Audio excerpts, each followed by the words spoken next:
All right, let's talk Los Angeles Chargers. Obviously, off to a very hot start. This Chargers team is playing good on both sides of the football. They look like, and I think are a serious contender, not just in the AFC West, but in the entire AFC. But lost in the hustle and bustle of what the Chargers have done on the field was a really incredibly smart move where they pulled off one of the greatest deals we've seen kind of going under the radar in recent memory. We'll break that down in just 1 second. Exciting news for you Chargers fans.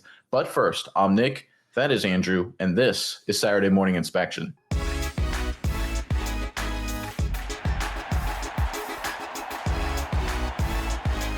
All right, this Chargers team obviously off to an incredible start. A lot of credit is due to Justin Herbert and Jim Harbaugh, of course, for what they've done leading this team. Herbert, of course, quarterback, Harbaugh being the head coach. But the Chargers are here more than just because of those 2 men. It's because of a lot of really smart moves they made in the past that have set themselves up to be successful, not just in 2025, but in the future as well. What we're seeing from the Chargers, it's not a short-term thing. They're set up for long-term success. And we're going to go ahead and bring up, I think, one of the most underrated moves, one of the most underrated highway train robberies I think of all time. Let's go ahead and pull up a graphic here to highlight exactly what I'm talking about. So this was a 2024 draft trade, right? This wasn't even last April. We're talking 18, 19 months ago now. And for people that don't remember, that what the Chargers ended up trading with the New England Patriots, and out of that trade, the players that were acquired, the Chargers got Ladd McConkey, who's got, you can see his numbers right there, the 77 catches, 1,054 yards, and Tarheeb Steele with 4 interceptions. And on the right, the Patriots got Jalen Polk, who has done very, very little, and Javon Baker, who's done absolutely nothing. At the time, it was considered a question mark trade. Hey, who won the deal? Who came out on top? As with anything with the NFL draft, you always have to take a step back. You have to wait a year or two. You have to look at what the individual franchises do. What players do they select? How do they develop them? How do they integrate them into their team? In the Chargers, not only did they pick the better players, they successfully developed them and integrated them into their roster, into their team. Both are excelling. The Patriots failed considerably at that matter. And that's why it's important to always wait a little bit to evaluate these trades, because the smart teams, they always win in the long run. Let's pull up our first graphic here to highlight what I'm talking about. So this was the draft capital value that was exchanged based on what the picks were worth at the time of the trade. So when it comes to draft capital, we're using, of course, the famous draft value chart that assigns a numerical value to each draft pick, made famous, of course, by Jimmy Johnson, that now every single team basically uses. And you can see based on the graphic there, they were essentially tied, right? I think the Patriots ended up getting 192 points. The Chargers ended up getting 191, basically dead even, right? This is why this trade went through, and it made sense. So from a draft capital perspective, it was an even trade. It was a fair trade. There shouldn't be a clear winner. There shouldn't be an easily a team that easily crushed the other one in terms of what they accomplished in the trade. But obviously there is. We saw the productivity on the first graphic. It looks even worse when you go into the advanced analytics. Let's go and pull up our next graphic here to highlight what I'm talking about.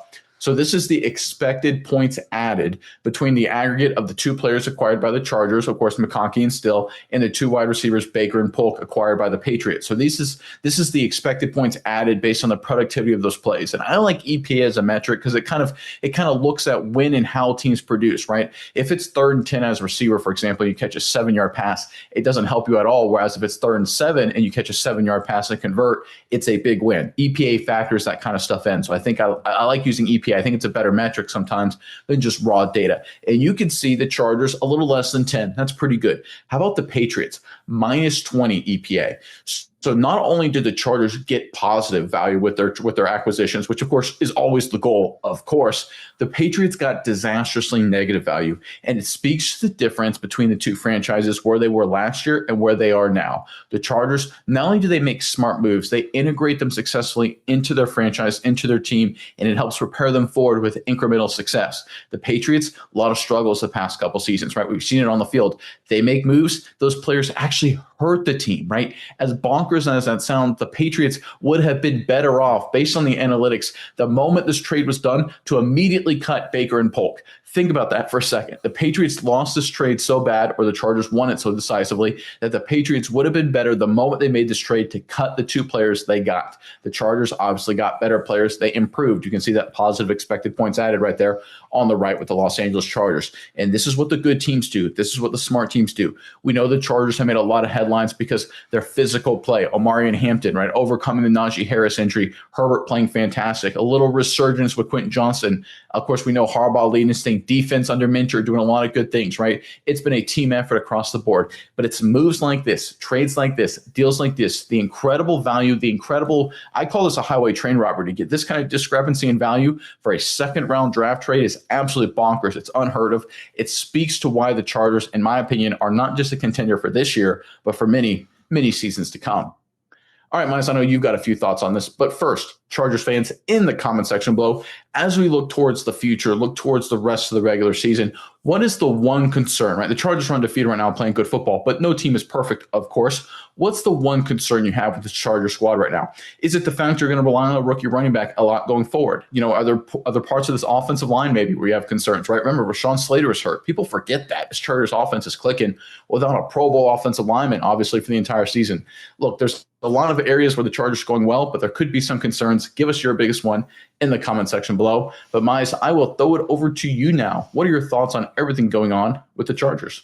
Yeah, Nick, this trade is absolutely crazy, especially you break it down with the advanced analytics. And I think, it just shows just how, lopsided this was for the Chargers. But even if you just look at baseline stuff, you just look at the numbers and, just high level, see, hey, how good did these guys do last year? How good are they doing this year? It's crazy that they were able to pull this trade off. If we look at offensively, first we talk about Ladd McConkey. Let's look at his numbers from last year, how he finished off the season with amongst other receivers in that draft class. And we're talking about guys from the 2024 draft class, which there was quite a lot. There's actually 37 receivers drafted in that draft class. So a good amount of competition.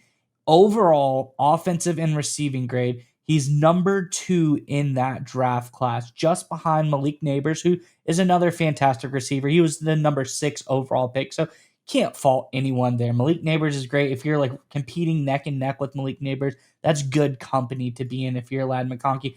But he actually beat Malik Nabers in the case of total yardage that season as well. We all know McConkey had an absolutely insane year. He had like 1,346 yards last season. So really looking very, very good in that aspect. So I think that's really good. But he's this Chargers offense is different. A lot of stuff going on. But I think we look at last year, Ladd McConkey shows how great of a pickup he was. But let's jump over to this year when we look at Tarheeb Still and look how he's doing amongst guys that he was drafted with.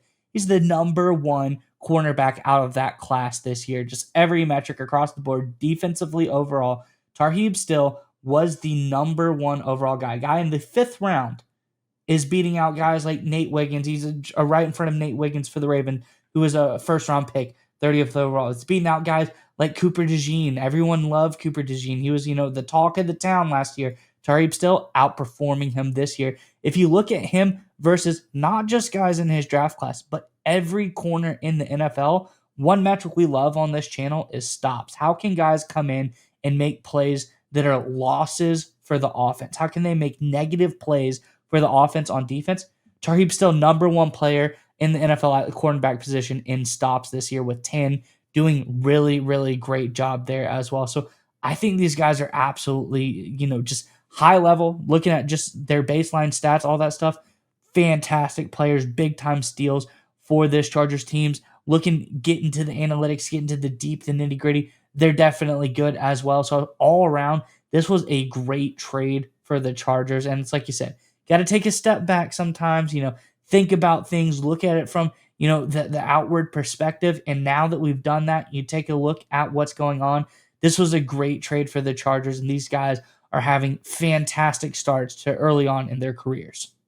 Yeah, and especially their young players, right? It's not like they traded for these guys and, the Patriots took a gamble on some rookies and the Chargers got some veterans. And, it's one of those deals. Those happen sometimes, right? Some teams take a bet on draft picks. They trade away some veterans for draft picks and it just doesn't work out. That happens. This was straight rookie for rookie, and the Chargers just did a better job in terms of selecting the better rookies and integrating them into their offense and defense respectively. It speaks to coaching, it speaks to culture, it speaks to program, it speaks to talent evaluation, it speaks to every single element of this Chargers organization. And I love going back to that draft capital chart and thinking about the fact that it was dead even between the Patriots and Chargers in terms of a trade, in terms of draft capital. Theoretically, if you look at it from an analytics perspective, both teams should have ended up at the exact same point. Either the Chargers should be down there with the Patriots a negative EPA, or the Patriots should be closer to the Chargers. Instead, we have that massive discrepancy. We obviously have the massive discrepancy in raw production as well. And the beautiful part of it for the Chargers is that for the Patriots, with both those players, they're done. They're no longer with the Patriots. So the damage is done. They've at least cut their losses.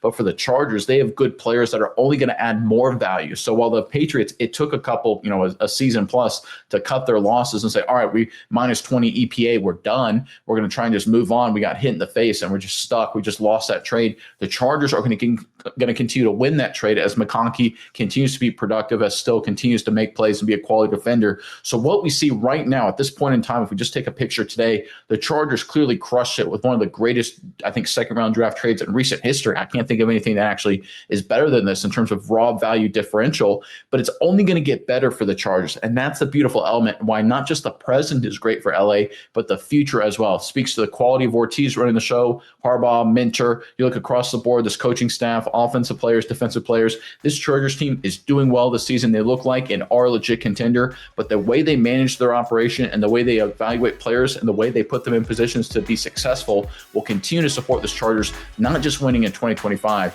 but for many seasons to come.